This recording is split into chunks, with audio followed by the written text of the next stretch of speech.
və biz bu saat ən qədim tarixi olan bir yerdə dayanmışıq. Gəmiqaya, Batabat qayalıqları, Arpaçay və Əlincəçay vadilərində olan qədim yaşayış məskənləri və ilk insanların ayağı dəydiyi yer bax buradır.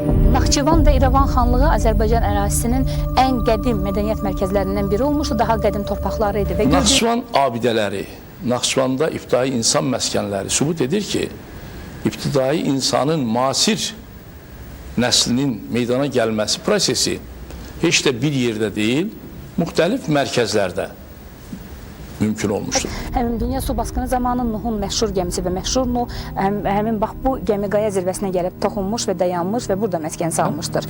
Şumer mənşəli bu mifologiyaya görə gəmiqayada Nuhun gəmisi dayanmışdır. Çar Rusiyasının sədaqətli oğlu Pavel Dmitrievich Sisyanovun Azərbaycanı fəth etmək planını igidliyi ilə nümunə olacaq və intiqam hissi ilə alışıb yanan Bakı xan Hüseynqulu xan heç Sisyanovun özünün belə gözləmədiyi bir anda yarımçıq qoydu. Təbii ki, bununla Azərbaycanı işğal edən Rusiya imperiyasının şahmat taxtasında mat vəziyyəti yaranmadı. Sadəcə olaraq fiqurların ən fəalı aradan götürülmüşdü. Yenidən bu taxtada şah, vəzir, top ola biləcək ardıcıllar var idi. Kiçik bir fasilədən sonra isə hər şey davam etdi. Çünki imperiya öz dişlərini Azərbaycana çox əsaslı şəkildə yeritmişdi. Min Sisyanov qurban versə də oyuna başlamışdı Rusiya. Onu axıra çatdırmalı idi.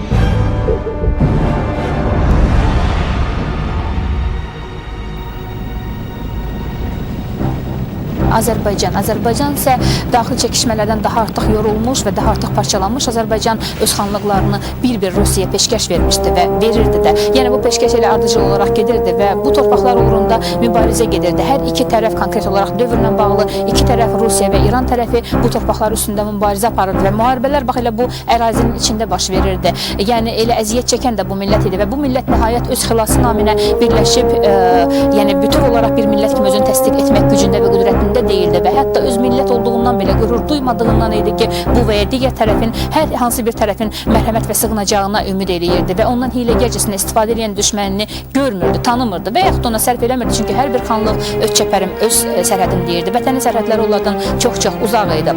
Və buna görə də Rusiya bir tərəfdən Azərbaycana Gəncə dağı çəkirdi, digər tərəfdən alınmaz və Böyük Qarabağı alaraq Yazıq İbrahim xan aldadıb özünə nökər eləyirdi. Digər tərəfdən Azərbaycanın məşhur Dərbənd qalasında ələ almışdı. Bundan başqa Azərbaycanın döyünən ürəyi Bakını, Bakı xanlığını fəth edirdi və bu eyni ilə Rusiya ilə paralel olaraq İran sərbazları qədim Azərbaycanın qədim və böyük İrəvan xanlıqlarında və Naxçıvan xanlığı olan bax bu böyük məmləkətdə, bu böyük əyalətdə meydan suluyurdu.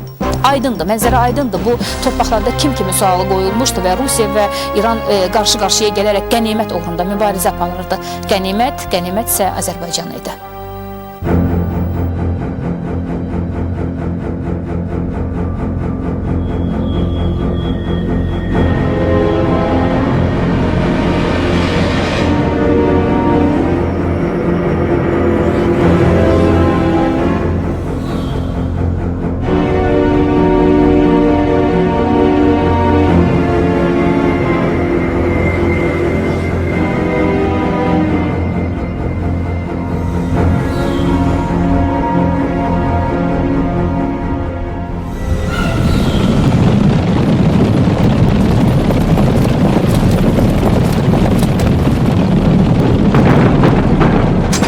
Rusiya Azərbaycan xanlıqlarını əvvəlcə Cərbalakəni, sonra Gəncə, Qarabağ, Şəki, Şirvan, Bakı, Quba, Dərbənd xanlıqlarını işğal etdi.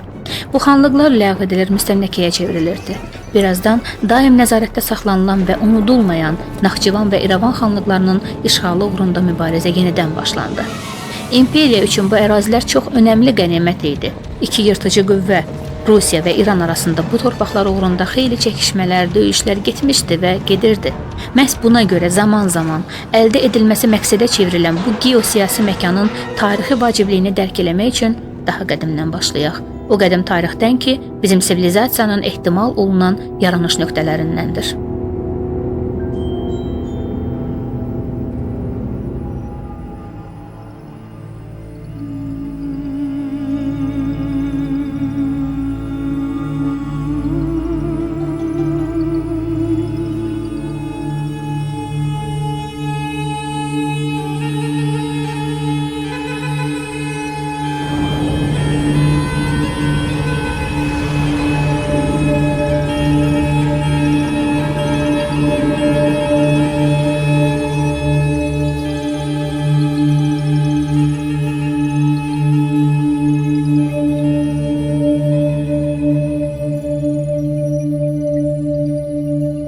Naxçıvan və İrəvan xanlığı Azərbaycan ərazisinin ən qədim mədəniyyət mərkəzlərindən biri olmuşdu, daha qədim torpaqları idi və gördüyümüz bax bu ərazilər isə bu ərazilər əslində daha qədim yaşayış yeri kimi bu gördüyümüz dağların o bir tərəfində olan Gilançay vadisidir və Gilançay vadisi isə daha çox ov etmək üçün, ov məskunları, yaşayış yeri üçün, ov məskunları üçün çox gözəl seçilmiş bir yer idi. Amma bu qalalar, bu dağlar gördüyümüz hər tərəfdən çox geniş sipərə alınmış qalalar içində yaşayan qədim Gilan vilayəti, həmin o Gilançayın Gilan vilayəti, Gilan əyalətinin özü bu dağlarla əhatə olunub, bir növ müdafiə xarakterli qalalarla əhatə olunmuşdu və bu qalaların hər biri sübut edir ki, burada qədim yaşayış mərkəzinin digər işğalçı qüvvələrdən, digər dağların o biri tərəfindən bura hücum çəkən digər tayfalar və yaxud da müharibələr nəticəsində daim müdafiə olunurdu. Və bundan başqa bu ərazilərdə tapılan qədim mədəniyyət qalıqları isə bir daha sübut edir ki, burada mədəniyyət qalıqları yaşayış məskənlərindən xəbər verir və burada tapılan küplər, hətta qəbirlər,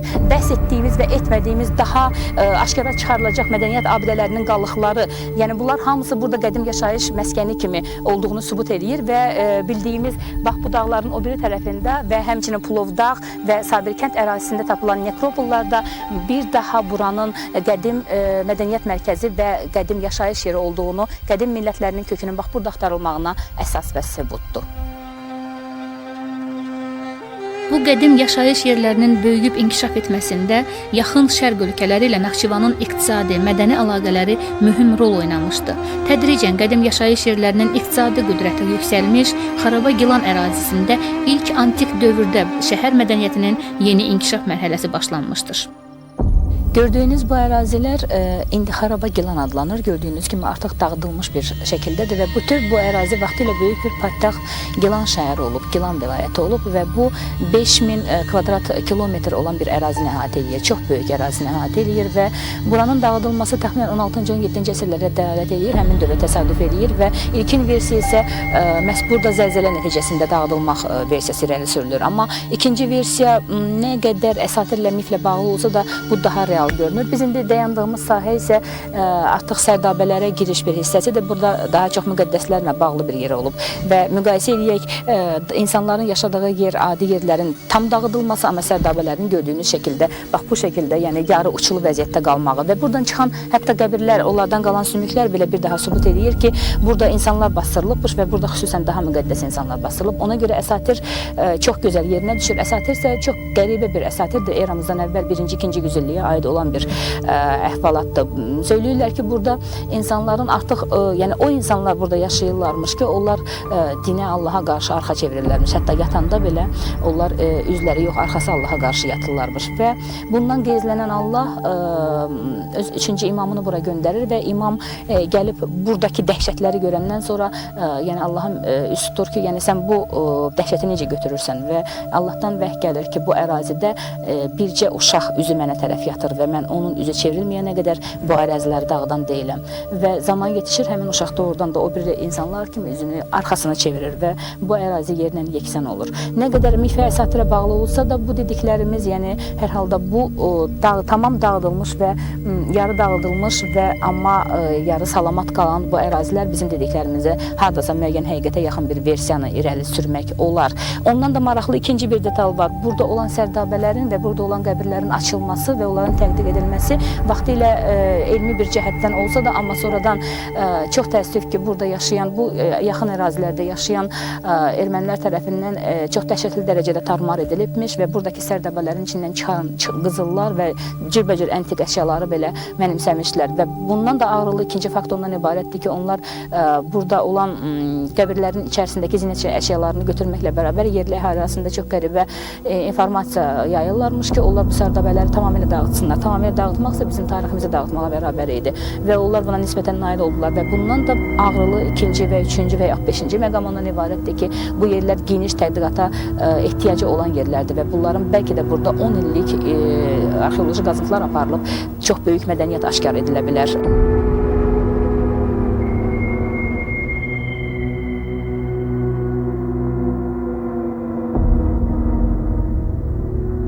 Bu ərazilər qədim tikililər, yaşayış yerləri olub. Amma hətta bu tikililərin özlərinə baxdıqda belə həmin əraziyə, hündürlüyə, yüksəkliyə baxanda ən böyük ehtimal diqqətimizi cəlb eləyir. Ehtimal da ondan ibarətdir ki, burada hətta müdafiə mövqeli bir qalalar olub. Yəni bu tikililərin içində artıq yaşayış ərazisi sayılan bu ərazilərdə insanlar hətta suya qədər, əvzüqəyə qədər yığıb, düşməndən qorunan anına qədər, burada qorunub dayanırmış.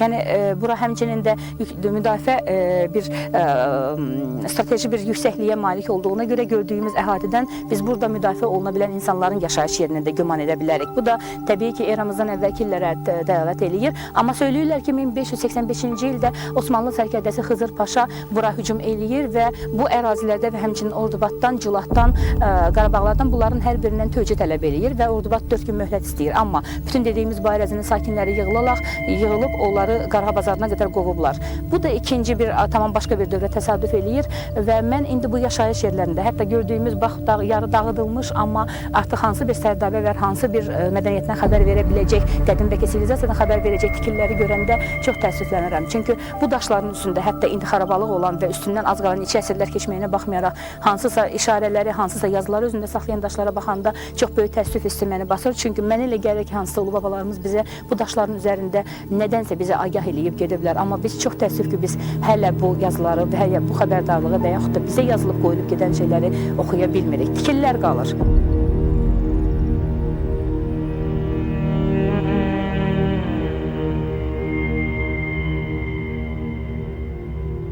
Biz indi sərdabəyə daxil oluruq. Bəlkə də burada olan sərdabələrin ən böyüyüdür və mənə elə gəlir ki, bu sərdabənin özündən çox niyəsə müdafiə mövqeli bir qaladır. 8 bucaqlı qala və divarların uzunluğu və eni 1 metr, 1 metr yarıma təsadüf edir. Yəni təxmini bu ölçülərdədir və mənə elə gəlir ki, bura daha çox müdafiə qalası missiyasında olan bir qala olub. 8 bucaqlı, bunu yadda saxlayaq və buradan tapdığımız müəyyən tabutların üstündə olan bax bu dəmir qıfıllar və mismarlar bir daha sübut edir ki, buradakı qəbirlər daha uzun müddətə saxlanılan bir qəbirlər olub. Yəni niyəsə bu cənazələr daha uzun müddətə saxlanılmalıdır.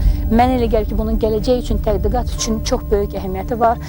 Yəni bu tək mədəniyyətdən xəbər vermir. Tək qədim yaşayış yerindən, tək qədim müdafiə qalası missiyasından və yaxud da burada gedən müharibələr, döyüşlər bunlardan xəbər vermir. Tək bu ancaq yaşayış yeri və müdafiə qalası deyil. Bu çox qədim mədəniyyətdən və sivilizasiyadan xəbər verir. Bu daşların hörülüşü, bu hətta bu cür böyük zəlzələdən neçə əsrlər keçməyinə baxmayaraq yenə də saxlanılan və heç olmasa bunların tərkibi öyrənilsə belə mənə elə gəlir ki, bu bizim mədəniyyətdə, bizim tarixin daha qədim dövrlərinə, yəni daha qədim xalq olduğunu sübut eləmək üçün çox gözəl bir vasitə və mirasdır. Bax, bu mirası qorumağımız gərəkdir.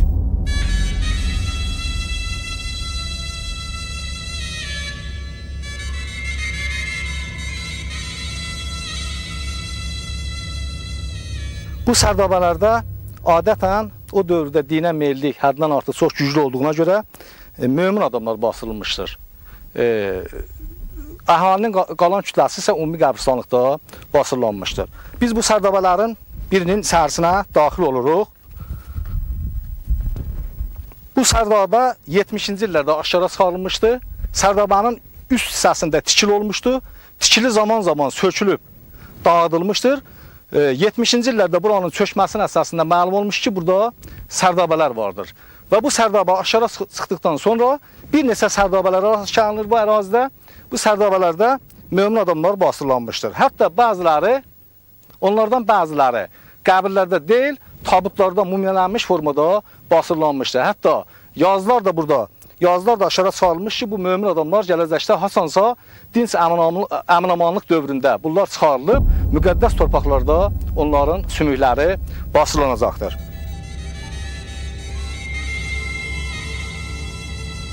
İndi dayandığımız ərazi isə artıq Xaraba Gilanın aşağı massivi sayılır və burada da çox geniş və qəribə bir qəbirstanlıq var. Pilləli qəbirlər adlanır buradakı qəbirlər və biz indi həmin pillələrlə enirik. Və bu pillələrlə endikcə biz təxminən 1 metr dərinliyi olan qəbirlər görürük və burada aydın görünən kimi lay qəbirlərdir, pilləli qəbirlər də elə həmin bu funksiyasını daşıyır. Yəni bu yerdə basırılan qəbirlərin cənazələri daha doğrusu bir növ əsil nəsil, yəni şəcərə, ata, bala və həmin nəslin davamı olaraq bir qəbir istifadə olunurmuş və bir cənazənin üstü başqa bir digər layla örtüləndən sonra digər cənazə dəfn olunurmuş burada və beləliklə bu laylar davamlı olaraq davam edirdi. Yəni indi bizim gördüyümüz 1 metr dərinliyində olan bu qəbrin bəlkə də görmədiyimiz və təsəvvür etmədiyimiz bir dərinliyi var. Bunun ikinci bir qədim mədəniyyətinə xəbər verməyi isə odur ki, birinci qeyd edək ki, buradakı qəbirlərin heç biri üzü qibləyə dayanmır. Yəni üzü qibləyə dayandığı halda bu qəbirlərin başdaşı və yaxud da görünüşü üzü qibləyə tərəf, yəni bu səmtdə olmalıydı. Və bunların üzü qibləyə dayanmamağın əvvəla bizim bundan əvvəlki Xarabagilanda versiya kimi irəli sürdüyümüz həmin üzü qibləyə yatmayan insanlar versiyasını təsdiq etsə də bundan vacib faktor isə ondan ibarətdir ki, bu İslamdan da əvvəl, yəni bu ərazilərin Ordubad ərazisində İslamdan da əvvəlki dövrə təsadüf edir, daha qədim mədəniyyətə təsadüf eləyir. Və onu da qeyd edək ki, Ordubad ərazisində bax bu cür laylı qəbirlər hələ də bir ənənə kimi davam edir. Yəni burada da, yəni Ordubad ərazisində bu ənənə saxlanılır.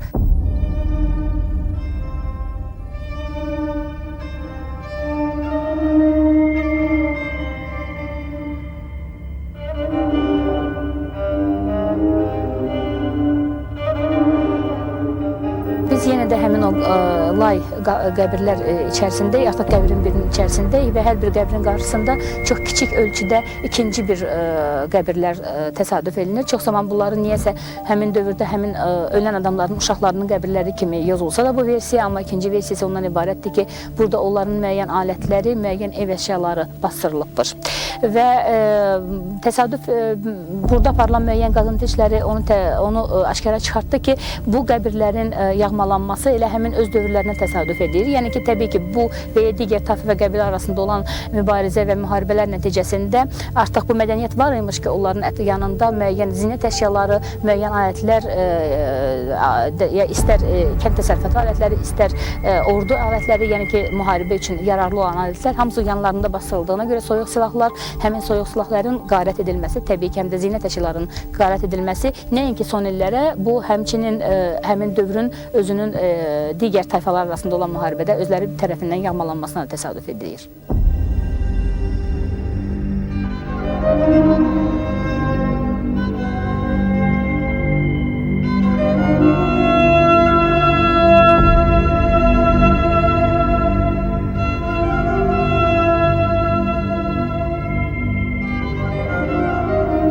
Artıq küp qəbir mədəniyyəti ilə əyani şəkildə tanış olaq və bu küp qəbir mədəniyyətinin bir növüdür.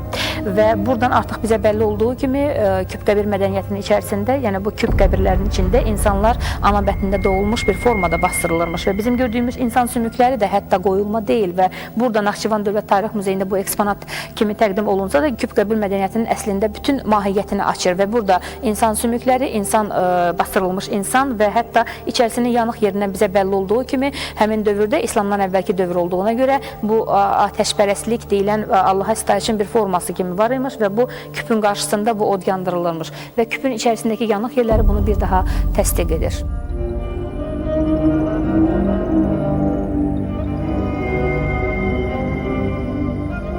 Ümumilikdə götürəndə Naxçıvan demək ibtidai insanın Cənubi Qafqaza məskunlaşma prosesində əsas vəsilə təşkil edir. Yəni, müxtəlif mülahizələr var. İbtidai insanın yaranması bir mərkəzdə və yaxud da bir neçə mərkəzdə. Naxçıvan abidələri, Naxçıvanda ibtidai insan məskənləri sübut edir ki, ibtidai insanın müasir nəslinin meydana gəlməsi prosesi heç də bir yerdə deyil, müxtəlif mərkəzlərdə mümkün olmuşdur. Və bu mərkəzlərdən birisi məhz Naxçıvan olmuşdur. Naxçıvanda ilk məskunlaşmış, ilk təkamül tapmış ibtidai insanların tarixin sonraki dövrlər üçün yaratdıkları iqtisadi, mədəni zəmin elə güclü, elə əsaslı olmuşdur ki, tarixin müəyyən dövründən sonra, yəni bu tarixdə daş dövrü adı ilə bəlli olan bir dövrdür. Bu tarixi dövrün, ibtidai cəmiyyətin bu qədim tarixi dövrünün son mərhələlərində, orta son mərhələlərində Naxçıvanda həyat tərzi bir qədər də canlanmışdır, genişlənmişdir. Bunu sübut edəcək Naxçıvanın yenə də o qədim abidələrindən tapılmış maddi mədəniyyət nümunələridir və artıq ibtidai cəmiyyətin çox mühüm bir mərhələsi olan neolit devri deyilən belə bir mərhələ var. Yəni bu dövrdə artıq ibtidai insanlar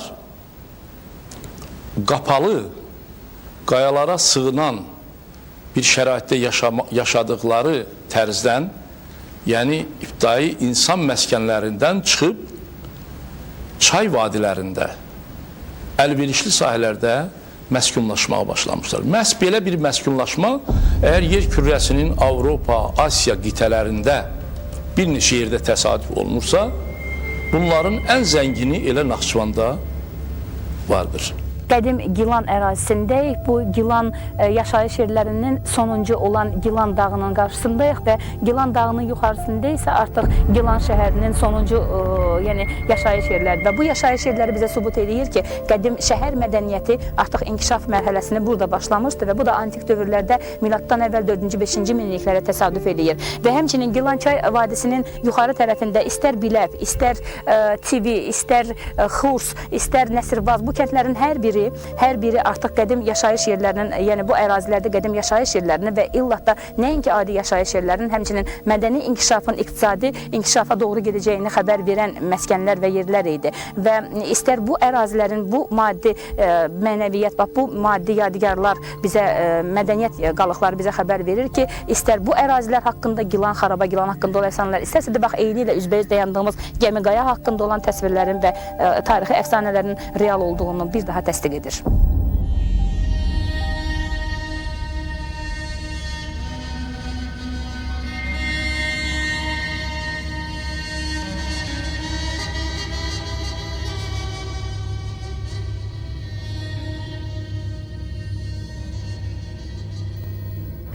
Göründüyü kimi və dediyimiz kimi Gilançay vadisinin ən yüksək zirvəsi olan Xaraba Gilan, Gilan vilayətinin özünün qədimliyi, həmçinin bu ərazilərin özünün qədimliyi, burada olan abidələrin qədimliyi, burada olan insanların özlərinin adət-ənənələri ilə artıq müəyyən bir məhlə saydığımız qədim dövrlərdən başqa bir növ buranın bütün qazıntıları, aparılan qazıntıları tədqiq olunan bütün antik dövrlərə, miladdan əvvəlki tarixlərə aid olan bütün mədəniyyət mərkəzləri bir daha sübut edir ki, həmin dövrün dünyanın ən qədim mədəniyyət mərkəzi olan Şumerlərlə bu ərazi çox sıx əlaqədə olubdur. Arxeoloji qazıntılar, tədqiqatlar göstərir ki, Azərbaycanda ibtidai incəsənət Tunç dövründə, orta və son mərhələlərində özünün çiçəklənmə dövrünü keçirmişdir. Qədim incəsənətin bu yüksəliş mərhələsi Gəmiqaya petroqriflərində özünü daha parlaq göstərir. Gəmiqaya Kiçik Qafqazın Zəngəzur dağ silsiləsinin ən hündür zirvəsi Qapıcığın Nuh əfsanəsi ilə bağlı adıdır. Qapıcıq zirvəsi dəniz səviyyəsindən 3996 metr hündürlüyündədir. Ordubadın şimalında yerləşən bax bu böyük zirvə Gəmiqaya adlanır və Qapıcıq zirvəsi Gəmiqaya açıq səma altında Naxçıvanın hər bir yerindən görünür. Daim qarla örtüklü bax bu zirvə uzaqdan sanki üfüqdə dənizdə görünən gəmini xatırladır. Daim qarla örtülü olur bu zirvə və söyləyirlər ki, orada hətta bir ilin 4 fəslini eyni vaxtda görmək mümkündür.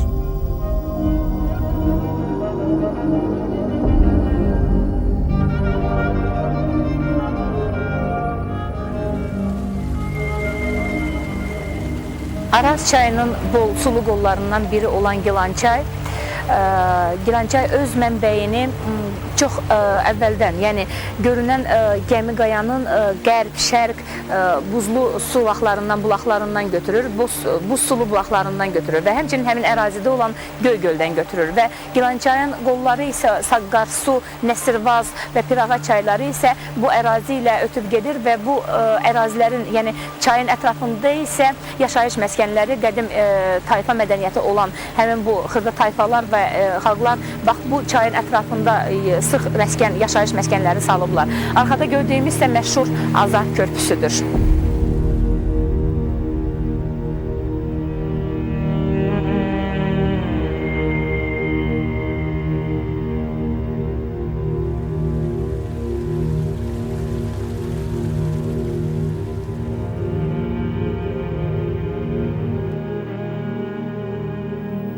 Qədim Şumer mənşəli Nuh əfsanəsinin bir variantına görə ümumdünya su basqını zamanı miladdan əvvəl 3-cü və 4-cü yüzillikdə, minillikdən gedir söhbət.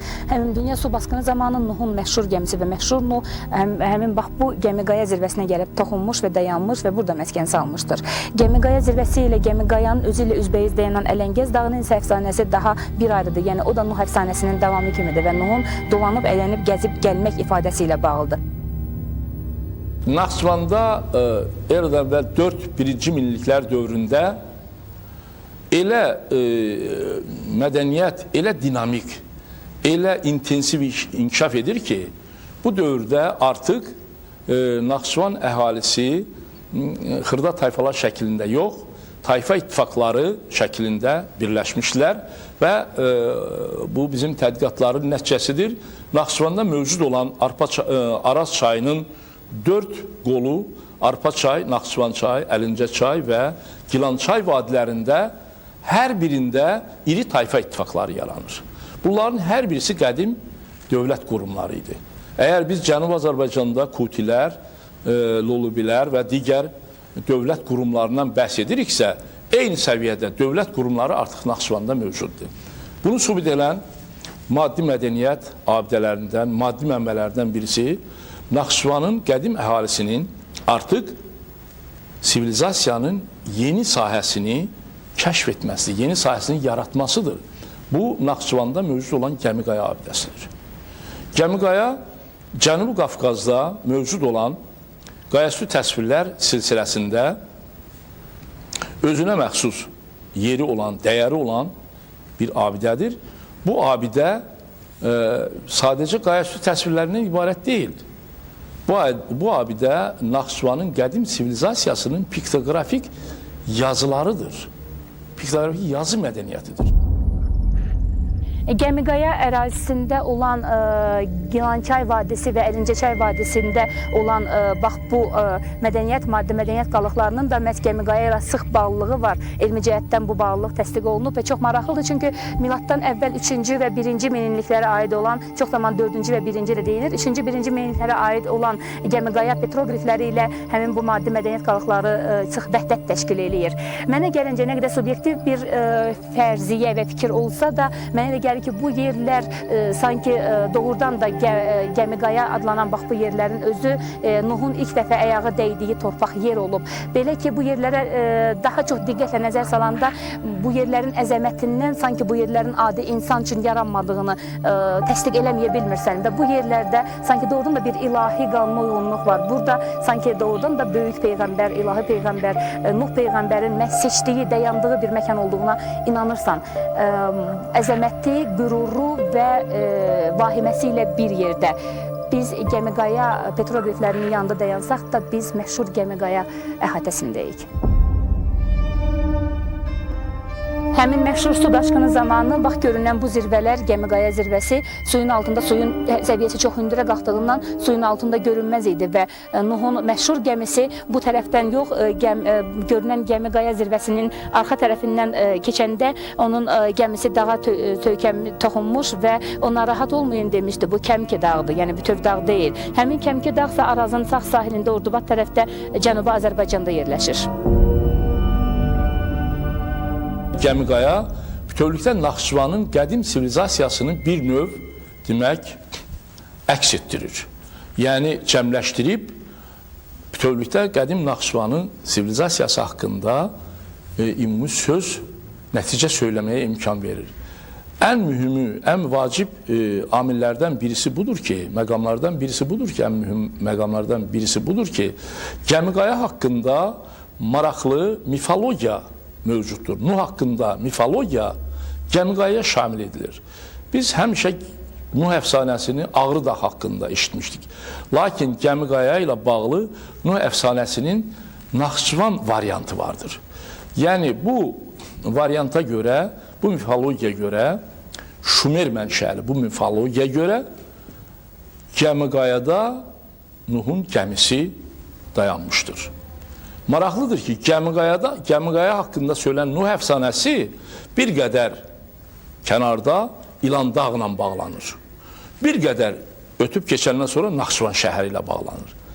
Nədir bunun səbəbi? Niyə belədir? Bu mifologiyanın əsası nə ilə bağlıdır? Niyə bu üç məntəqənin, yəni Naxçıvan şəhəri, hətta Naxçıvana deyirlər Nuhçıxan, Nuhun adı ilə bağlayırlar. Burada heç bir təəccüblü şey yoxdur. Ona görə ki, qədim Naxçıvan şəhəri qədim Şumer dünyası ilə daim mədəni əlaqədə olmuşdur. Yəni, qədim Şumer dünyasında yaranmış, yayılmış bu mifologiyanın sədaları artıq qədim Naxçıvan əhalisinə bəlli idi. Və maraqlıdır ki, hər hansı bir qədim mifologiya başqa xalqlarda öz əksini tapanda o yerin özünə məxsusluğu özünü göstərir. Yəni, Nuh mifologiyasının Gəmiqayada məhz Gəmiqaya haqqında söylənməsi özü maraqlıdır. Həmin əfsanəyə görə Nuh bax bu Gəmiqaya istiqamətindən, yəni Gəmiqayada dayanandan sonra üzü Naxçıvana doğru üzərkən onun gəmisi bax görünən o dağa toxunaraq ləngər vurmuşdur. Və Peyğəmbərin gəmisi həmin dağı kəsərək keçmişdir və dağın hündürlüyü, böyüklüyü, əzəməti Nuhda çox böyük qürur doğurmuşdu. O demişdi, inan ki dağdır. Çünki bu dağa qədər o başqa bir dağı yarıb keçəndə ona Kəm ki dağdır demişdi. Və Naxçıvanın rəmzi sayılan və daim qarla dolu olan bax bu Gəmiqaya zirvəsindən görünən İlan dağ, el arasında İlan dağ deyilən Naxçıvanın rəmzi olan Əlincə çay vadisində olan ən böyük, ən qürurlu, ən əzəmətli dağdır bax bu dağ. Ona el arasında İlanlı dağ, İlan dağ desələr də İnan dağ adını daşıyır. Min illər boyu Naxçıvan əhalisinin iqtisadi həyatında mühüm əhəmiyyət kəsb edən Gəmiqaya yaylaqlarının ərazisi müqəddəsləşdirilmişdi və hətta burada təbii məbədlər belə meydana gəlmişdi. Belə təbii məbədlərdən biri Gəmiqayanın cənub yamacındakı əzəmətli görünüşə malik qayalıqlarda yerləşən və hazırda Bibqətəl Piri adı ilə tanınan qədim ibadətgahdır. Bu qədim məbədə insanlar baharın gəlişinə, həyatın təzələnməsi münasibəti ilə ibadətə gəlir, məhsuldarlığın, nəslin artırılması diləyi ilə sitayiş edirlər. Gəmiqaya yaylaqlarına ilk insan əyağı bəşər tarixində olan ilk insan əyağı yəqin ki daş dövrün Musi mərhələsində, yəni 50-60 il bundan öncə deyə bilərdi. Və ümumiyyətlə bəşər tarixinin bax bu vaxtında, bu dövründə Naxçıvanın Əlincə çay, Arpaçay vadisinin ətrafındakı mağaralarda və həmçinin Gəmiqaya ilə üzbəyüz dayanan artıq başqa istiqamətdə Batabat qayalıqlarının sığınacaqlarında ilk insan, yəni qədim yaşayış məskənləri mövcud idi. Və biz bu saat ən qədim tarixi olan bir yerdə dayanmışıq. Gəmiqaya, Batabat qayalıqları, Arpaçay və Əlincə çay vadilərində olan qədim yaşayış məskənləri və ilk insanların ayağı dəydiyi yer bax buradır.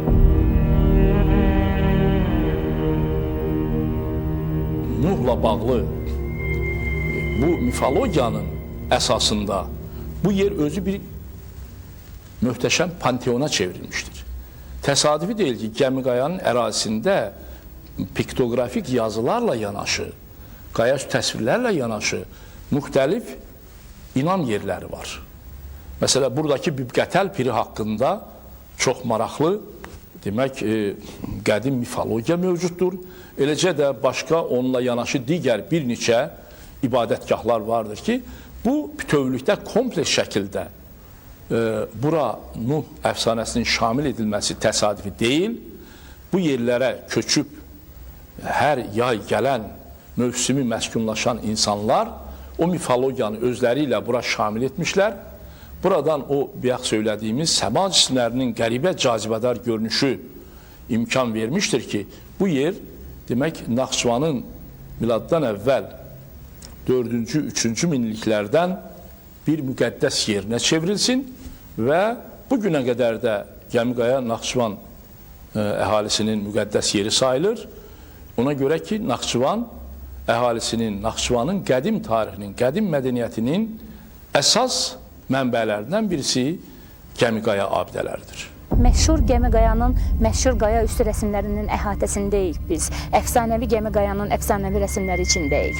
Və nəinki Gəmiqayada, daha doğrusu Gəmiqayada və Qobustandakı yazılı təpələrdə çox hallarda daha çox çərxifələk, insan və gəmi rəsmləri daha çoxluq təşkil edir. Və bu Gəmiqaya qaya üstü rəsmləri həmin dövrün iqtidai insanların baxışlarının, dini baxışları, ideoloji baxışları, estetik baxışlarını əks etdirən çox qiymətli sənət əsərləridir. Mən güman edirəm ki, ərazinin, torpağın qədimliyini sübut eləmək üçün məhz bu yerlərdən başlamaq lazımdır və burada qədim tayfalarımızın, qədim insan məskənləri, buradakı bu rəsmlər onların mədəniyyəti idi. Deməli, onların mədəniyyəti qədər onların tarixi var, onların tarixi isə bizim tarixdir və biz bu əfsanəvi Gəmi Qayanın, əfsanəvi qaya üstü rəsmləri arasında dayanaraq bunları bütün dünyaya, yəni heç olmasa tarixini, dövrünü bu ərazidə yaşayan insanların hansı dövrlərdən, yəni bu abidələrin mədəniyyətimizin hansı dövrdən gəlib bizə çatdığını sübut etməyimiz gərəkdir. Məşhur Gəmi Qayanın məşhur qaya üstü rəsmləri əhatəsindəyik biz.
Naxçıvan qala divarları içərisindəyik və bu qədim qala divarlarının içində biz yerləşirik.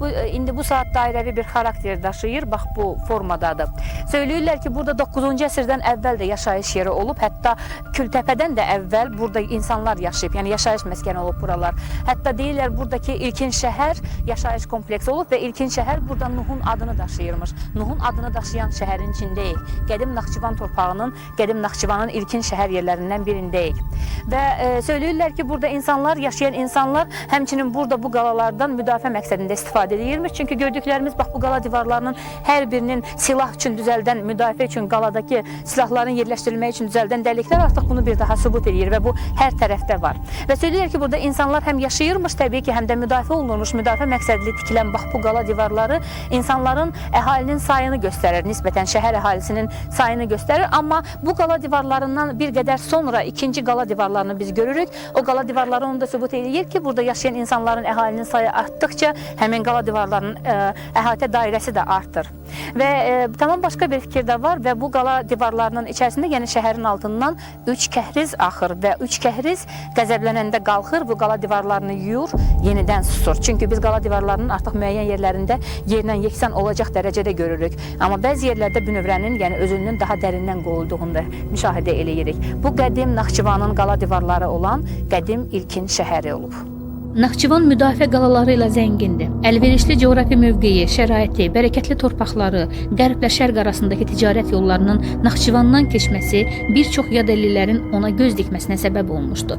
Ona görə yerli əhali özünü qorumaq üçün müdafiə qalaları yaratmışdı. Belə qalalar adətən təbii qayalar üzərində qurulurdu. Bunlardan Əlincə qalası, Oğlan qala, Qız qala, Çalxan qala, Gavur qala, Qazançı qalanı misal göstərmək olar. Bu da məşhur Şərur rayonunun məşhur Oğlan qalası. Söyləyirlər ki, bu Oğlan qala ilə üzbəyüz Qız qalası deyilən bir qala da var imiş. Nə qədər əsatirlə, miflə bağlı olsa da bu qalalar dövründə, zamanında həmişə müdafiə qalaları kimi istifadə edilirmiş. Çünki bax gördüyümüz bu daşların, yarğanların hər birinin içərisində, yəni döyüşçülərin silahları yerləşdirmək üçün yarğanları görürük və onun içərisində isə bu qalaların içərisində həm döyüşçülərin, həm də yerli əhalinin yadilli düşmənçilərdən, işğalçılardan qorunmaq üçün yaşayış yeri də məskunları var, yəni mövcuddur, var bunlar və bu deməli bu qalalar bu yadilli işğalçılar üçün bir növ müdafiə qalaları idi və bu qalalar davamlı olaraq Araz çayına qədər uzanır.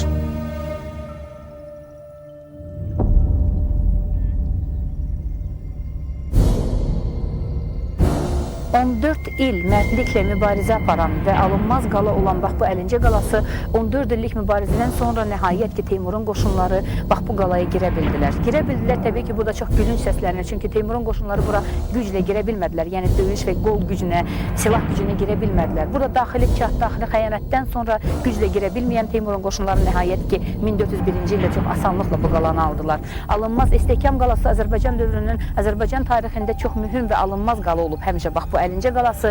Amma dediyim kimi daxili xəyanətdən sonra artıq qala boşaltdı və boşalandan sonra 1401-ci il Teymurun qoşunları bura daxil oldular. Söyləyirlər ki, Teymur özü Təbrizdən gələndən sonra, yəni Naxçıvana gəlib kənardan bax bu Əlincə qalasının əzəmətinə böyük heyranlıqla baxır. Hətta söyləyirlər Teymur özü Əlincə qalasının ən yüksək zirvəsinə qalxaraq qürurla bax bu qalanın əzəmətinə və aldığı əraziyə çox belə heyranlıq və məğrurluqla baxır. Təbii ki, Teymur böyük sərkərdə idi, amma hətta Teymurun da belə gücü çatmırdı bu alınmaz qalanı almağa. Məhz içəridəki daxili xəyanətlərdən sonra qala tamam boşaldı və qalanı Teymura verdilər, belə deyək. Və çox asanlıqla Teymurun qoşunları 14 il ala bilmədikləri bax bu qəsrə daxil oldular.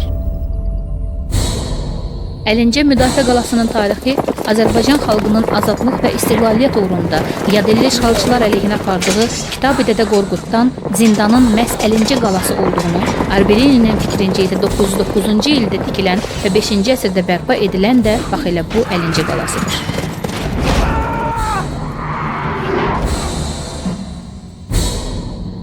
Bax gördüyümüz möhtəşəm bu Əshab-ı Kəhf mağarası həmişə ziyarətgah olub və bütün sultanlar, bütün hakimlər yollarını buradan salıblar. Təbii ki, Naxçıvan xanlığından keçən xanların hamısı. Və Zeynəddin Qəzvini də Azərbaycanda hakimiyyətdə olmuş. Zeynəddin Qəzvini Cəlalə hökmdarı olan Şeyx Üveyslə 1366-cı ildə məhz buradan Əshab-ı Kəhfdən keçərək Çəpəcik yolu ilə İraqa gedilmişlər.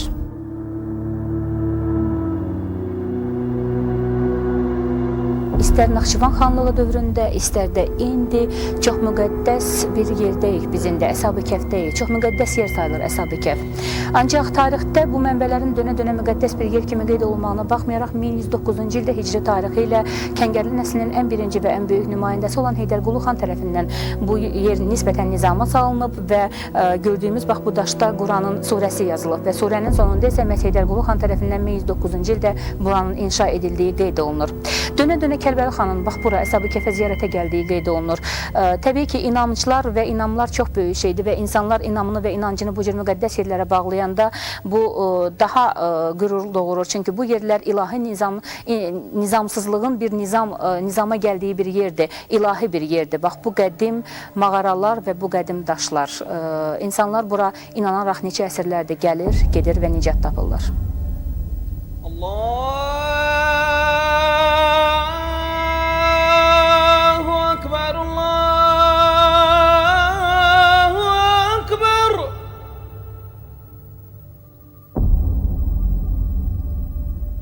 Naxçıvan-İrəvan yolu üzərində yerləşir Qarabağlar kəndi və bu Qarabağlar kəndi Şərur rayonunun Qarabağlar kəndi ümumiyyətlə indi kənd kimi adlansa da vaxtilə böyük bir şəhər olmuşdur. Bax bu Qarabağlar və məşhur Qarabağlar ki, o Qarabağlarda həmçinin böyük türbə və məscid də var.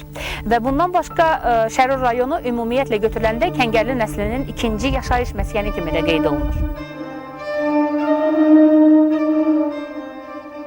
Bu memarlıq kompleksi 14-cü əsrə aid edilmişdir, yəni həmin dövrdə inşa edildiyi güman edilir. Bundan da başqa bu qoşa minarələri bağlayan baş dağın, yəni kompleksin tikintisi isə söylənilir ki, həmin dövrdə Sultan Əbu Əhməd Bahadır xanın dövrünə, yəni 1316-1335-ci illərə həmin dövrə təsadüf edir. Və qoşa minarələrin baş dağın üzərində isə həmin dövrdə hakimiyyətdə olmuş Hülaki xanın qadını Qutu Xatunun adı yazılmışdı.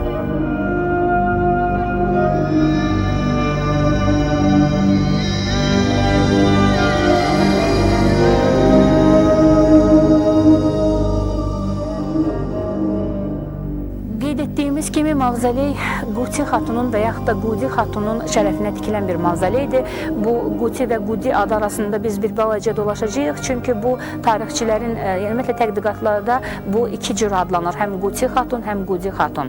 Qudi xatunun özü Azərbaycanda hakimiyyətdə olmuş, 1282-1284-cü illərdə hakimiyyətdə olmuş Əhməd Tekudarın anası idi Qudi xatun. Və Əhməd Tekudarın özü Azərbaycanda hakimiyyətdə olduğu zaman Azərbaycanın təbii ki, həmin bəhs etdiyimiz tarixdə, dövründə çox bacarıqlı siyasi və dövlət xadimi idi və çox yüksək mövqe tutan dövlət xadimlərindən biri olub.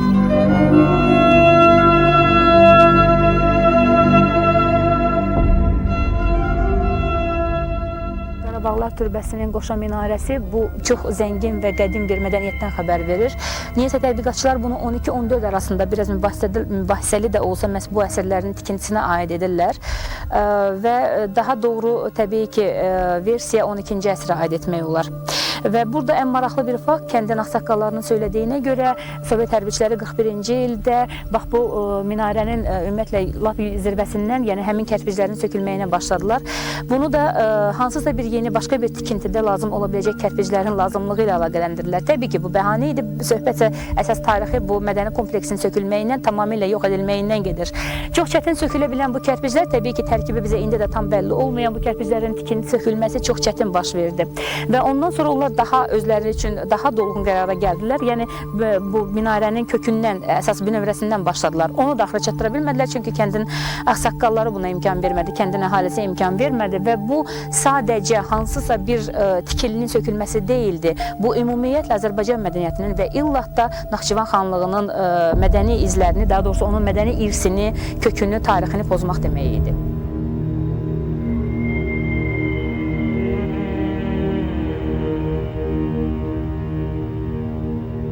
Azərbaycanın qədim şəhərlərindən biri olan Naxçıvan dövlətçilik tariximizdə mühüm yerlərdən birini tutur.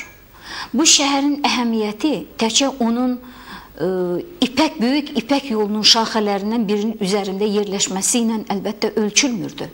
Bu şəhərin strateji əhəmiyyəti var idi. Bu şəhərin böyük beynəlxalq əhəmiyyəti var idi. Və onun bu əhəmiyyəti də bütün təkcə müxtəlif ölkələrdən olan işğalçıları bu yerlərə cəlb eləyirdi.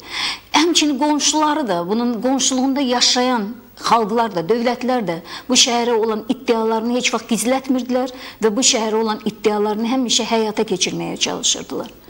Və çox maraqlıdır ki, tədqiqatçılar ümumiyyətlə o tarixi hadisələri seyr edən tədqiqatçılar göstərmişlər ki, hər demək olar ki, 200-300 ildən bir Naxçıvan şəhəri xarici işğalçıların böyük dağıntılarına məruz qalmışdır.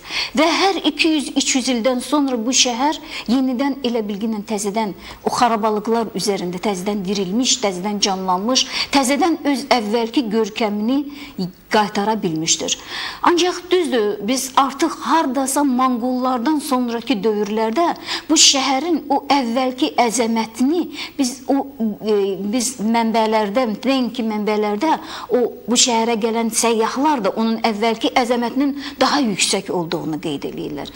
Yəni, tutaq ki, əgər orta əsrlərdə bura Şarden və yaxud başqaları gəlibsə, yaxud Rus tarixşünaslarından, məsələn, Chopin və başqaları gəlibsə, onlar həmişə Naxçıvanın xarabalıqlar içərisində bir, necə deyim sizə, çox gözəl bir əzəmətinin xarabalıqlar içərisində də göründüyünü qeyd ediblər. Və hətta 1926-cı ildə Sısoyev, o Azərbaycanın Əsar-ı Ətiqə Cəmiyyəti var idi, o zaman Askonstaris, onun elmi katibi var idi Sısoyev.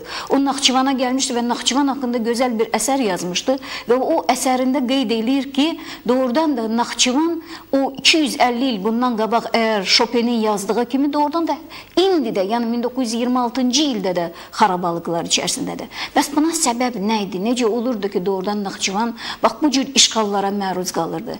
Biz tarixə bir nəzər saldıqda doğrudan da hələ eramızdan əvvəl, bizim eradan əvvəl Naxçıvana olan hücumların həddindən artıq güclü olduğunu görürük. Və Naxçıvan həmişə özünü qorumağa çalışıb.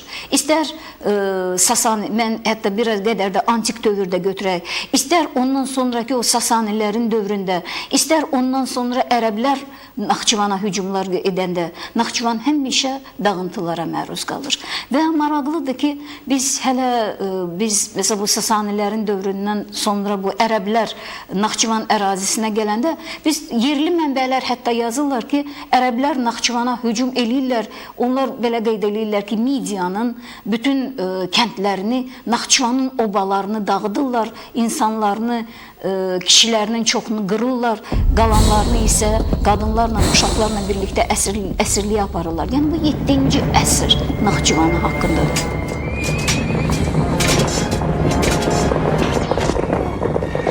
Gördüyümüz dağların o biri tərəfi Cənubi Azərbaycandır. Daha doğrusu bu ərazilər vaxtilə Cənubi Azərbaycanın torpaqları idi. Ancaq indi dağların o biri tərəfi artıq İran ərazisidir və Cənubi Azərbaycanla Naxçıvanı birləşdirən əsas mühüm ticarət yolu üzü Əlincə qalası və üzü Naxçıvana doğru gedən yolun və yaxud da əksinə Naxçıvandan Cənubi Azərbaycana gələn yol mühüm ticarət yolu adlanırdı və bu mühüm ticarət yolu həm də Qafqazda əsas mədəniyyət mərkəzlərini birləşdirən bir yol idi və bu yol məhz Dizə və Biləv kəndindən keçirdi. Biz indi Biləv kəndində ən hündür bir zirvədə dayanmışıq və bu ticarət yolunun, karvan yolunun məhz Biləv kəndindən keçməyi təsadüfi deyildi. Çünki Biləv kəndinin bütün sıldırımlı qayalarla əhatə olunmağı hər tərəfdən demək olar ki, hər tərəfdən bax bu sıldırım qayalarla əhatə olunub bu kənd. Bu karvanların təhlükəsiz gedib, yəni karvan yolunda ticarət yolunun təhlükəsizliyinə zəmanət verirdi.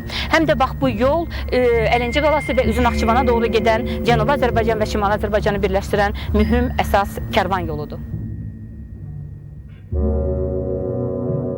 Kür-Araz mədəniyyətinin əsasında artıq Kür-Araz mədəniyyətinin inkişaf etmiş yüksək səviyyəsində Naxçıvan tayfalarının bu minilliklər ərzində inkişaf edən təfəkkürü yeni bir həyat tərzi yaratmağa nail olmuşlar. Yəni artıq Naxçıvan tayfaları xırda tayfalardan ibarət olmamışdır.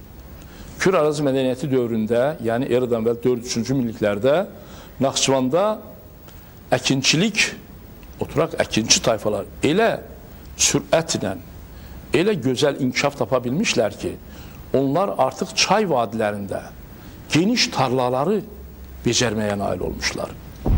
Bu da məşhur Gilançay. Və bu çay artıq burada Gilançaya çevrilir. Çünki Uluçay və Saqraqsu və Nəsirvaz, bütün bu çaylar Biləv çayı kəndindən keçəndən sonra artıq birləşərək burada Gilançaya çevrilirlər. Və Gilançay, məşhur Gilançay və məşhur Gilançayın vadisi ətrafında həmişə yaşayış məskənləri mövcud olub və insanlar daha çox bu vadinin ətrafında yaşayış məskənləri salırdılar. Və Gilançayın sol sahili boyunca Əlincə qalasına doğru uzanan yol isə bizim bayaq bəhs etdiyimiz məşhur karvan yolu bax bu yoldan keçirdi. Gilançay üzərində iki böyük daş körpü tikilmişdi. İlk orta əsrlər dövründə Naxçıvan Sasanilər dövlətinin tərkibinə daxil olmuşdur. Sasanilər Romalılar arasında müharibə gedirdi və müharibə 283-cü ildə Romalıların qələbəsi ilə nəticələndi. Bu dövrdə Naxçıvan Sasanilər hökmdarlığından xilas oldu. Bu dövrdə Naxçıvan çox mühüm hərbi strateji əhəmiyyətə malik idi və bundan başqa çox işğalçı və viran edici İran və Roma qoşunlarının döyüş meydanına çevrilmişdi Naxçıvan və bütün bunlar azmış kimi köçəri tayfalar olan Yunan, Hun, həmçinin Erməni köçəri tayfaları da Naxçıvana soxulmuşdular və ümumiyyətlə bütün bu köçəri tayfaların və orduların döyüş meydanına çevrilmişdi Naxçıvan və dəfələrlə viran edilirdi, talan edilirdi, yandırılırdı və köçəri tayfaların ayaq altında tapdağına çevrilmişdi Naxçıvan.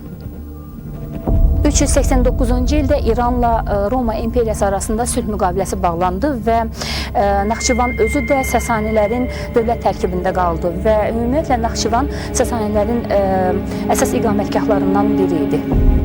Yaxın Şərqin ticarət mərkəzləri ilə Zaqafqaziyanı, Orta Asiyanı və Uzaq Şərq ölkələrini, Hindistanı, Çini əlaqələndirən əsas karvan yollarından biri Naxçıvandan keçirdi. Ekbatandan, yəni Həmədandan gedən yollar üzərində ən mühüm ticarət mərkəzlərindən biri Naxçıvan şəhəri ilə Qaradəniz limanları, Kiçik Asiya və Beynəl-Nəhreyn şəhərləri arasında sıx iqtisadi mədəni əlaqələr yaranmışdı. 5-ci əsrdə Naxçıvan şəhəri böyümüş, abadlaşmış, məşhur bir şəhərə çevrilmişdir.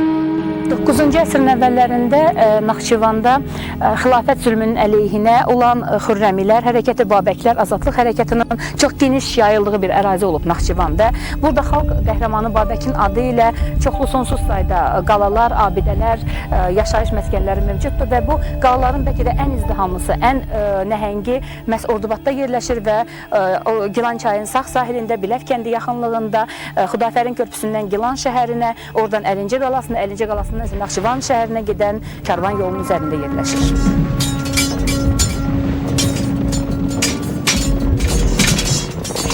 təkcə Naxçıvanda və ümumiyyətlə Naxçıvan ərazisində Xürrəmlərin izləri çox qalıb.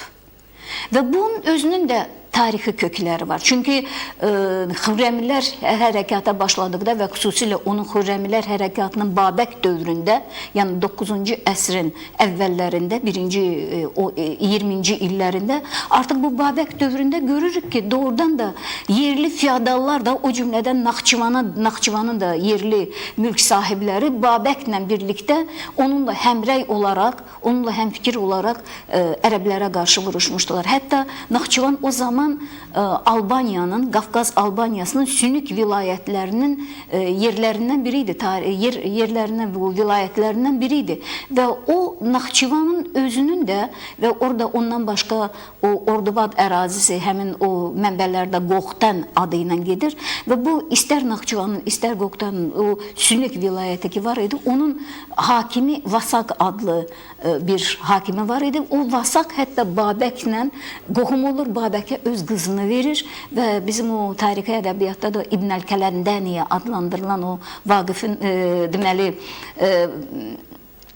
Babəkin arvadı həmin o Vasaqın qızı idi. Yəni bax bu qohumluq əlaqələri ilə də bunlar birləşirlər. Ancaq sonralar elə olur ki, və məhz ona görə də Naxçıvan ərazisində Babəkə aid, Xürrəmlərə aid izlərə biz rast gəlirik.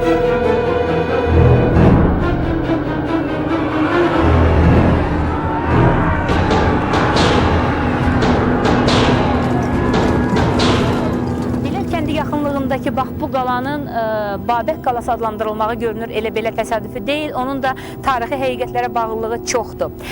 Və ümumiyyətlə Naxçıvanda ərəb xilafətinə qarşı Babək, burada Azərbaycanın qəhrəman oğlu Babək ərəb xilafətinə qarşı burada dəfələrlə zərbə endirmişdi Naxçıvanda onlara qarşı və görünür Babək Bəz qalasından, yəni Cənubi Azərbaycandan Şimali Azərbaycana çəkilərkən öz döyüşçüləri ilə burada qərar tutub və ən çətin anda buradan getmişdi.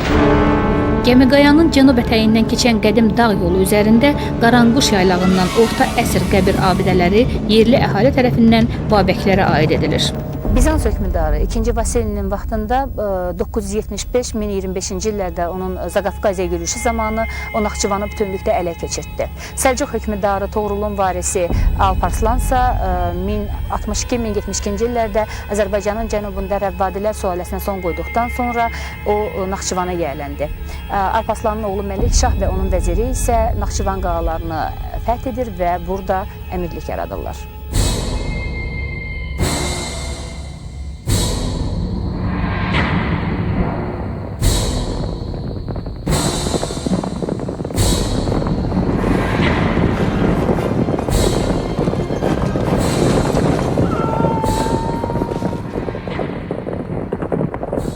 Naxçıvanın artıq 10-cu əsrdə nisbətən o Azərbaycanda feodal dövlətlərin yarandığı dövrlərdə Naxçıvanın da özünün ərazisində, xüsusilə 10-cu əsrin sonlarında bu ərəb mənşəli Əbudeləfilər nəsli var idi.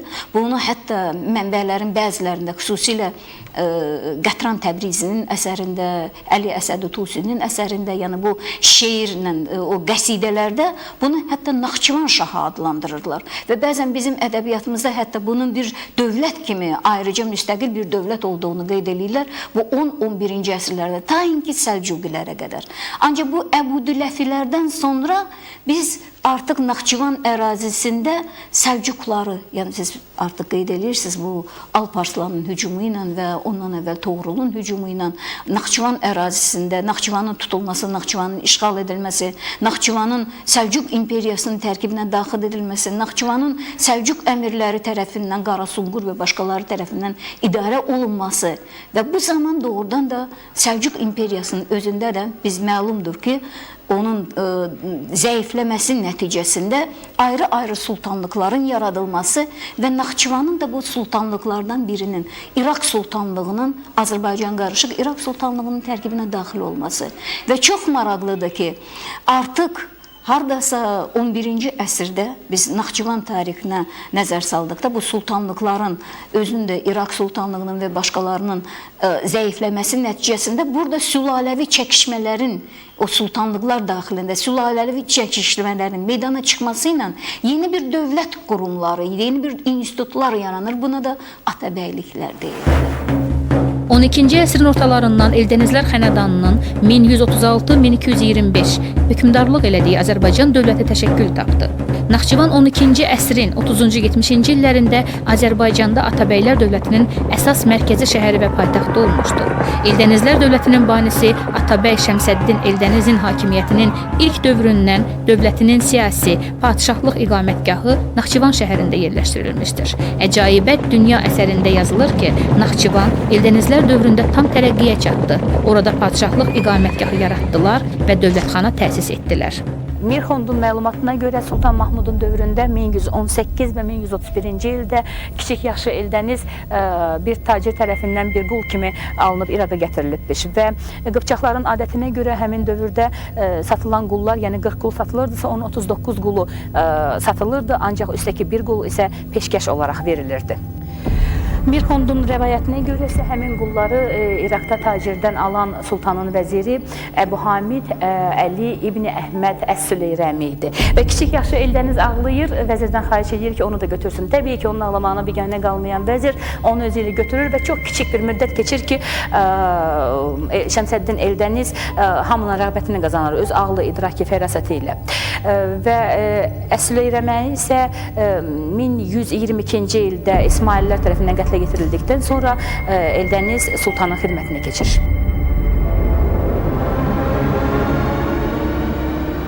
Bu elə bir dövr idi ki, bunlar məmlüklər. Yəni ki, bu həmin siz məmlüklər, yəqin ki, siz Misirdə də siz görürsünüz, Suriyada da görürsünüz. Yəni şərqdə həddindən artıq bu məmlük, yəni həmin o insanların, onlar elə qullardan əmələ gəlmir. Bu elita deyildi. Onlar qullardan gəlib yavaş-yavaş çıxmışdılar. Yəni bunlar öz bacarıqları ilə, öz xüsusilə hərbi bacarıqları ilə. Bax, bu hərbi səriştələri onları belə bax, yüksək vəzifələrə gətirib çıxarırdı. Siz fikir verin, onsuz da məsələn bu türklərin, elə o Şəmsəddin Eldənizin və ondan əvvəl türklərin, hətta 9-cu əsrdə xilafətin dövründə xəlifələrin ən gözəl qvardiyaları, ən bacarıqlı qvardiyaları, yəni hərbiçiləri türklərdən olurdu. Sultan II. Toğrulun hakimiyyəti dövründə 1132-1135-ci illərdə Eldəniz sultanın şəxsi məliklərindən biri olmuşdur. Sultanın qadını və dövlət işlərində onun ən yaxın məsləhətçisi olan Möminə xatın Eldənizə xüsusi iltifat göstərirdi. Sultan Eldənizin sadiqliyini yüksək qiymətləndirərək ona əmir rütbəsini verir və az yaşlı oğlu Arslan Şaha ona Atabəy təyin edir. Şahzadələrin tərbiyəçiləri Atabəy, yəni ata hakim adlandırılırdı. Zaman keçdikcə Atabəylər dövlətinin taleyində əsl həlledici anlar da olurdu və Atabəylər dövləti Eldənizlər də bax bu ardıcıllıqdan doğdu. Sultan II. Toğrul öldükdən sonra 1134-cü ildə hakimiyyətə Sultan Məsud gəldi və o Şəmsəddin Eldənizi II. Toğrulun dul qadını olan Möminə xatunla evləndirdi. Onların iki oğlu Nəsrəddin Məhəmməd Cahan Pəhlivan və Müsafərəddin Osman Qızıl Arslan və bir qızı olmuşdur. Sultan Məsud 1136-cı ildə Arranı Atabəy Eldənizə İqta, yəni len xidmətinə görə pay torpağı verdi. Eldəniz tədricən bütün Azərbaycana sahib oldu. Süleyman Şah öldürüldükdən sonra Şəmsəddin Eldəniz 1160-cı ildə oğulluğu Arslan Şahı taxta çıxartmaq üçün 20 minlik qoşunla Həmədana gəldi və Arslan Şaha tac qoyma mərasimi keçirildi.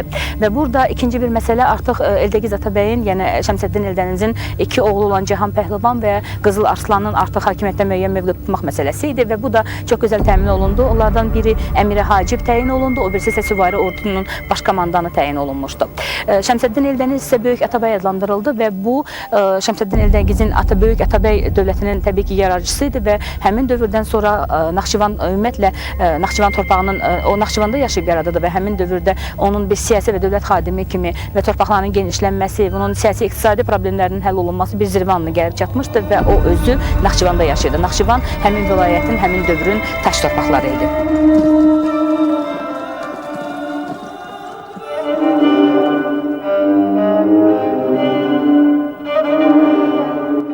Şəmsəddin Eldənizin xanımı, sevimli xanımı Möminə xatun 1175-ci ildə vəfat etdi və böyük Atabəy onun qəbri üzərində bax bu məqbərəni tikdirməyə başladı. Və bu məqbərənin tikintisini sona yetirə bilmədi. Çünki yəni daha doğrusu onun ömrü çatmadı buna. O sevimli xanımından biraz sonra özü vəfat elədi. Məqbərə üzərindəki işi isə artıq Cahan Pəhlivan öz üzərinə götürdü və böyük Atabəy, Eldəniz Atabəy dövrünün ən ictimai, siyasi, böyük dövlət xadimi idi və o öz dövründə, öz zamanında Azərbaycan torpaqlarının birləşdirilməsi və ümumiyyətlə Azərbaycanın xas torpaqları, tac torpaqları olan Naxçıvanda yaşamışdı və torpaqların genişlənməsi və iqtisadi problemin həllində çox böyük addımlar atdı və özündən sonra dövlətçilik ənənələri qoydu getdi. Və onun ölümündən 2 ay sonra isə onun oğlu Arslan Şah vəfat eləmişdi. Məqbərənin inşası isə məşhur memar Əcəmi Əbubəkir Naxçıvani tərəfindən inşa edildi. Məhəmməd Cahan Pəhləvan da atasının siyasətini o qədər gözəl davam elətdirirdi ki, Naxçıvanın bəlkə ən gözəl günləri və təkcə Naxçıvanın yox, ümumiyyətlə böyük Atabəylər dövlətinin, o artıq imperiyaya çevrilmişdi o zaman. Ən gözəl günləri məhz onun dövründə 12 il hakimiyyətdə olur. Bu 12 il müddətində elə bir siyasət yeridir Məhəmməd Cahan Pəhləvan ki, bir dənə də olsun işğalçı nə Naxçıvan ərazisinə, nə ümumiyyətlə Atabəylər dövləti ərazisinə hücum edə bilmir.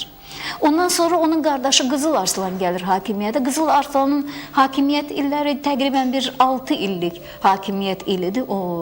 Və o müddətdə Qızıl Arslanın əlbəttə dövründə bir qədər onun siyasəti qardaşının siyasətindən fərqlənirdi. O özü də Azərbaycanın o Şirvan və başqa torpaqlara bunun hücumları olur. Və doğrudan da bu hücumlar da qarşılıqlı olur. Yəni ki, tez-tez Naxçıvan şəhəri sözsüz ki, hücumlara məruz qalır.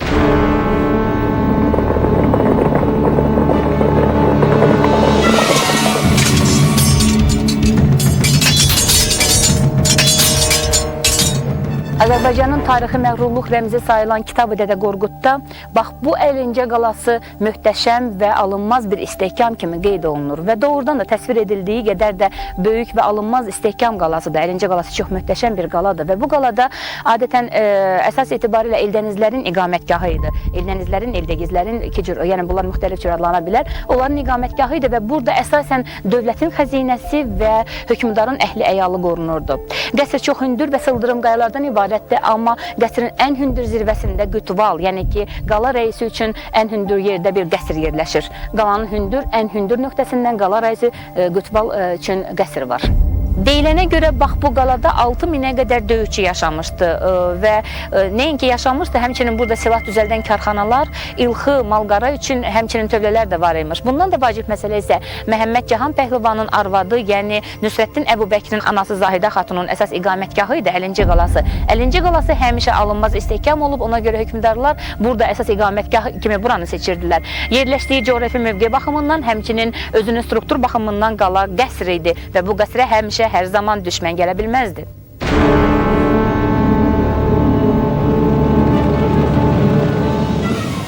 Bacarıqlı qadın, yəni Zahidə xatun dövrünün ən tanınmış şəxsiyyətlərindən biri idi. O Eldəgizlər dövlətində, siyasi həyatında çox mühüm mövqe tutmuşdu. Və Zahidə xatun əsasən Naxçıvanda yaşamış, amma Azərbaycanın bax bu vilayətini idarə etmişdi.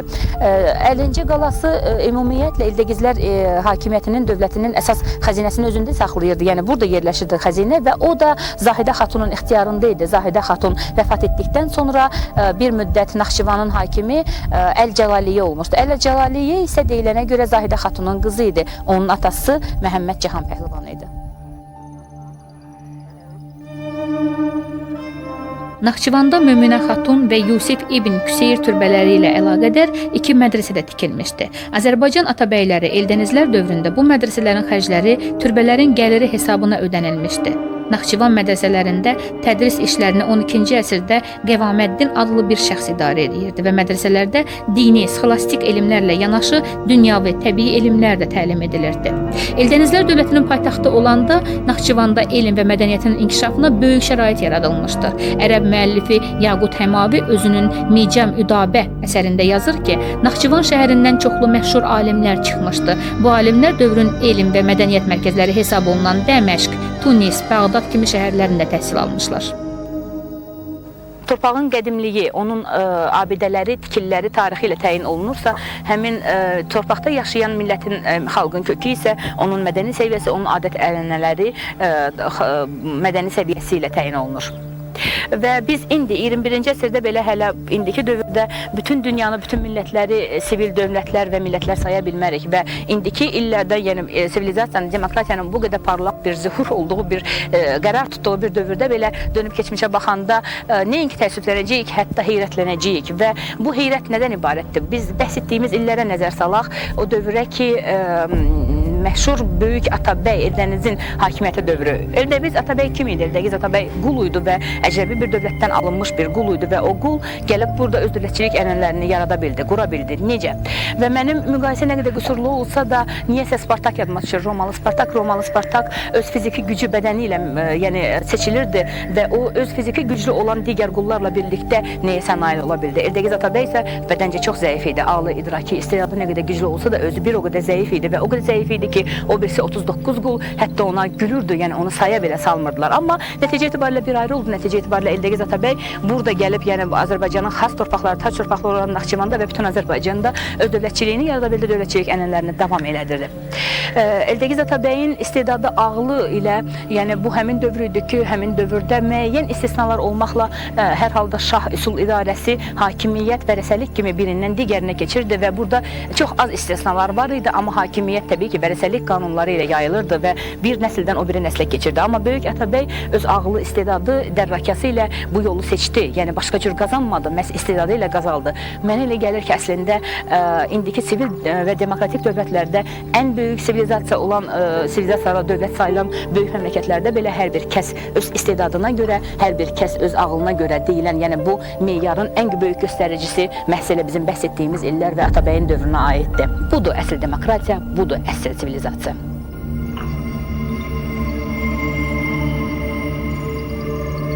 Atabəylər dövlətindən sonraki dövrdə Naxçıvanın sosial-iqtisadi və siyasi inkişafı bir sıra problemlərlə üzləşməli olmuşdur. Bu xüsusilə Səfəvilər dövründə özünü göstərmişdir. Səfəvilər dövləti 1501-1736-cı illərdə 235 il ərzində mövcud olmuşdur. Lakin bu dövrdə ən böyük təəssüfləndirici hadisələrdən biri Səfəvilərlə Osmanlılar arasında 100 ildən çox davam edən müharibələr olmuşdur.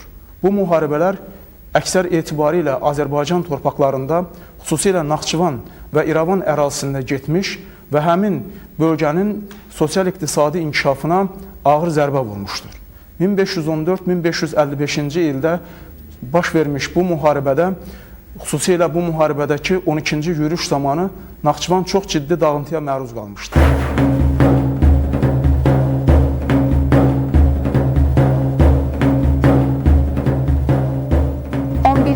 16-cı əsrlərdə Ağqoyunlu və Qaraqoyunlu, Azərbaycan Ağqoyunlu və Qaraqoyunlu dövləti Səfəvilər dövlətinin tərkibinə daxil oldu və Səfəvilər dövləti ümumiyyətlə bir dövlət kimi yarandığı gündən Osmanlı Türkiyəsinə qarşı onların davamlı olaraq mübarizələrinin qarşısında qalmışdı. Yəni davamlı olaraq basqınlarının müdafiəsində idi və nəhayət 1554-cü ildə Osmanlı qoşunları, Türk qoşunları yenidən Naxçıvana daxil oldular. Yəni 12-ci dəfə böyük yürüş elədilər. Bu tarixdə mühüm və böyük döyüş idi.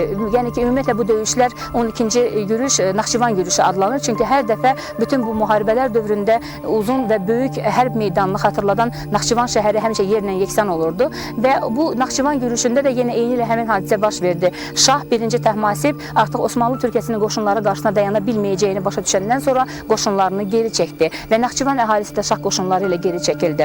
Elə həmin il 1554-cü ildə Süleymanın rəhbərliyi ilə Osmanlı qoşunları Naxçıvana daxil oldular və Naxçıvanı yenidən bir də viran edəcək dərəcədə qarət elədilər, yandırdılar. Naxçıvan dəfələrlə olduğu kimi bu dəfə də Osmanlı qoşunlarının ayağı altında tapdağa çevrildi.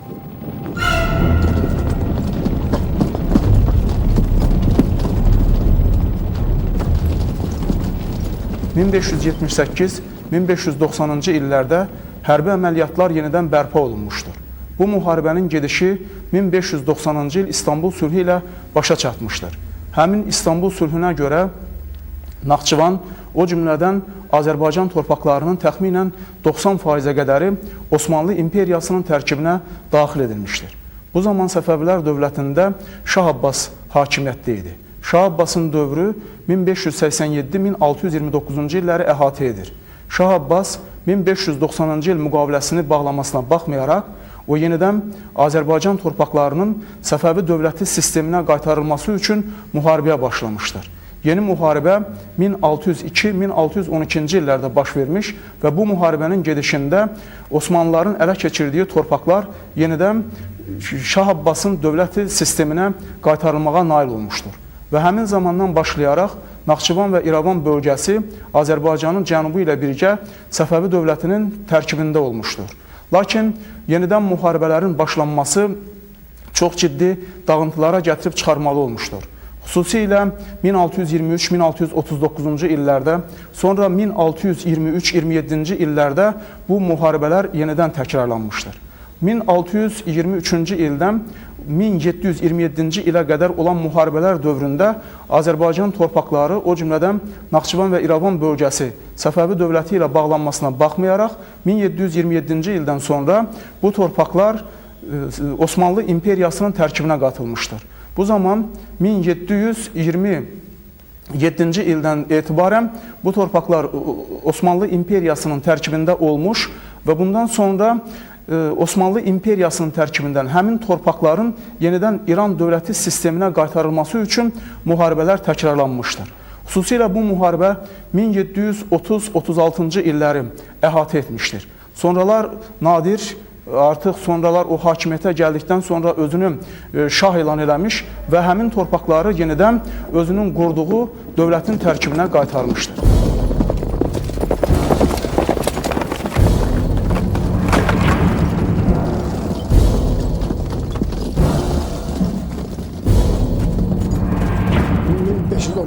ildə artıq 23 avqustda Xoy yaxınlığında Şah İsmail və Sultan Səlim qoşunu arasında döyüş oldu. Bu döyüş ərəfəsində Sultan Səlimdən Şah İsmail'a 4 məktub gəldi. Şah İsmail o məktubların ancaq birinə cavab verdi. Səbəb Şah İsmail'in müəyyən qədər siyasi cəhətdən artıq pişmiş bir insan olduğu idi. Şah İsmail bilirdi ki, ordulu qoşuna malik Osmanlılarla müharibədə müəyyən ola bilər ki, məlum ola bilər ki, o məğlub olacaqdır. Ona görə Şah İsmail müəyyən qədər o gedişatı təxirə salırdı, nəhayət dözə bilmədi və müharibə baş tutdu. Nəticədə Səfəvilər Osmanlılara məğlub oldular. Və bir müddətdən sonra taxta gələn Sultan Süleyman dövründə də müəyyən qədər münasibətlər pis deyildi. Lakin kəskinləşməyə doğru üz tuturdu. O zaman artıq cavan Şah Təhmasib də atasının yolu ilə gedərək Şiə məzhəbini daha da yüksəklərə qaldırdı və bir növ o zaman din dövlətdən yüksək səviyyədə durmağa başladı. Bundan müəyyən qədər əsəbiləşən, daha doğrusu müəyyən qədər özünə təhqiramiz hücumlar görən Sultan Süleyman 1534-cü ildə, ondan sonra bir il sonra 1535-ci ildə, sonra 1548-ci ildə, 1554-cü ildə Azərbaycan üzərinə hücuma keçdi. Yəni bu hücumlar zamanı Osmanlılar Səfəvi torpaqlarını ələ keçirirdilər, lakin qala bilmirdilər. Bunun səbəbi Şah Təhmasibin yürütdüyü yanmış torpaq siyasətində idi. Yəni Şah Təhmasib də atası Şah İsmail kimi istəmirdi ki, özündən güclü olan bir qüvvə ilə qarşılaşsın.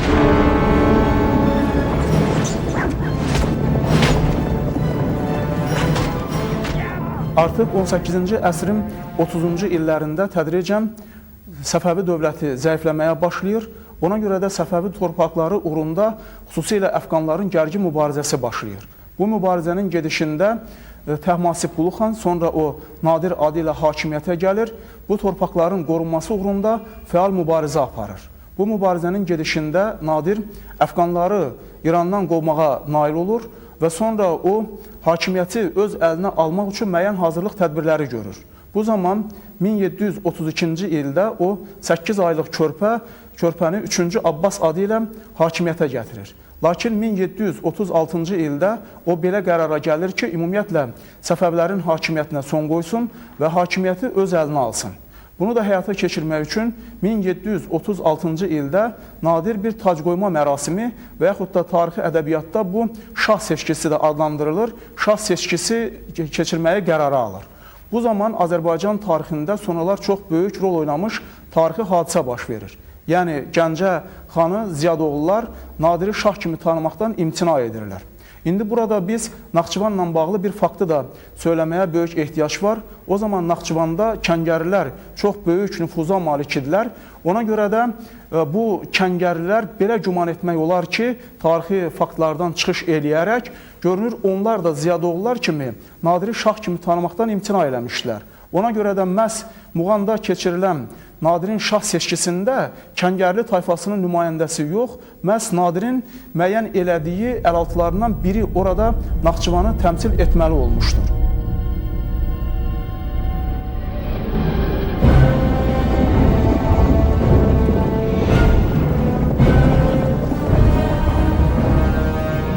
Nadir Qulu xan ölkədəki üsyanları çox qəddarlıqla yatırırdı. Ümumiyyətlə Nadir şah çox qəddar şah idi. Ondan sonra onun haqqında elə bu ifadə də qaldı. Və o ölkədəki əhval-ruhiyyəni öyrənmək istəyirdi və o İrəvan xanına tapşırdı ki, ölkədəki vəziyyəti ona şərh eləsin. Və o da təxmini 33 nəfərlə şəhərin əhalinin əhval-ruhiyyəsini öyrəndi və ona belə də çatdırdı. Əhali sənin siyasətindən narazıdır və azad olmaq hissi ilə yaşayırlar.